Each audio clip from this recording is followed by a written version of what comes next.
You know that feeling when you finally splurge on a budget graphics card because you think you're being clever, only to discover a few weeks later that the driver crashes on every render, the memory fills up during a medium-sized project, and you're left wishing you'd saved a little extra? That kind of buyer regret is what keeps a lot of creators up at night. Link is in the description if you want to check the product details on Amazon, and today we're digging into whether the HP NVIDIA Quadro RTX 6000 PCIe 3.0 16 packed with 24GB of GDDR6 actually feels like a smarter investment or just another expensive misstep. First off, let's talk about the category you're stepping into: workstation-grade professional GPUs. Unlike the flashy gaming cards that dominate mainstream conversation, Quadro series cards are designed with stability, driver certification, and large memory workloads in mind. If your daily grind involves CAD assemblies, 3D animation, or deep learning model training, the sheer ability to hold a massive texture pool without swapping to system RAM is crucial. On the flip side, if you're just looking to max out a few games at 1080p, you'll likely find far cheaper options that do the job just fine. Who should buy this card?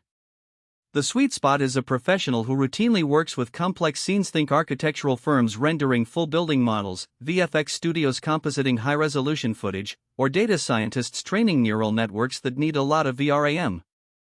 For them, the 24GB of GDDR6 isn't just a number, it's the difference between finishing a render in hours versus overnight. Also, because the card is built on NVIDIA's Ampere architecture, it supports RTX-based acceleration features like ray trace lighting and AI-driven denoising, which can shave minutes off each frame when the software leverages them. Who should skip it? Anyone whose primary use case is casual gaming, basic video editing, or occasional Photoshop work. In those scenarios, a GeForce RTX 3060 or even a GTX 1660 would provide more than enough firepower at a fraction of the price.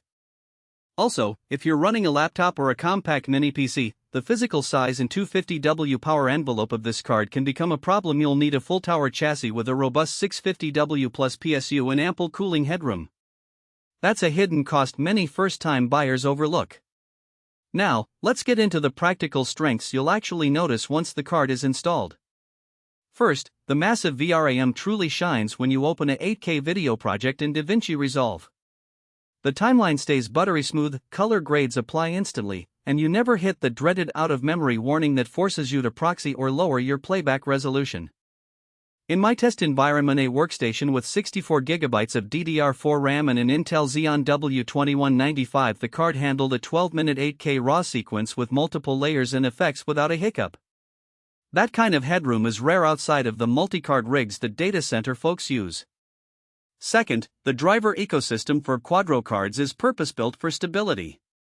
If you've ever tried to install a new version of Autodesk Maya or SolidWorks and the graphics driver crashed mid-save, you know how painful that is.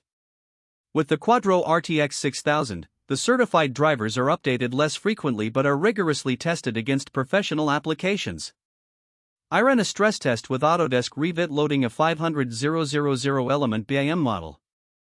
The GPU stayed cool, the frame rate remained consistent, and no visual artifacts appeared even after an hour of continuous navigation. That reliability can translate directly into productivity: less downtime, fewer lost files, and more confidence when you're on a tight deadline. Third, the card's ray tracing cores are not just for gamers.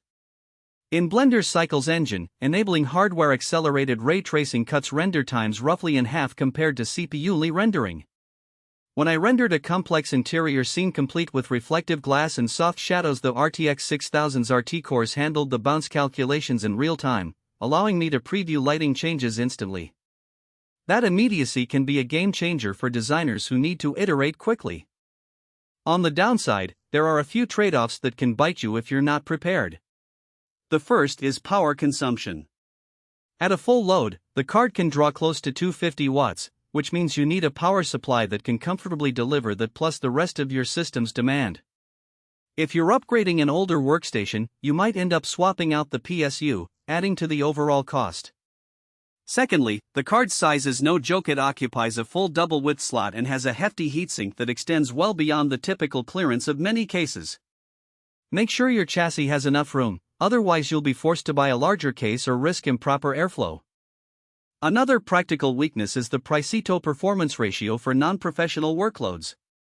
The RTX 6000 sits at a premium price point that only makes sense when you truly need that 24GB of VRAM and the certified driver stability. For someone who primarily does 1080p video editing or occasional 3D modeling, you'll find the same performance in a consumer RTX 3080 at roughly half the cost, albeit without the official workstation certifications. It's a classic case of overpaying for features you'll rarely use. Lastly, because the card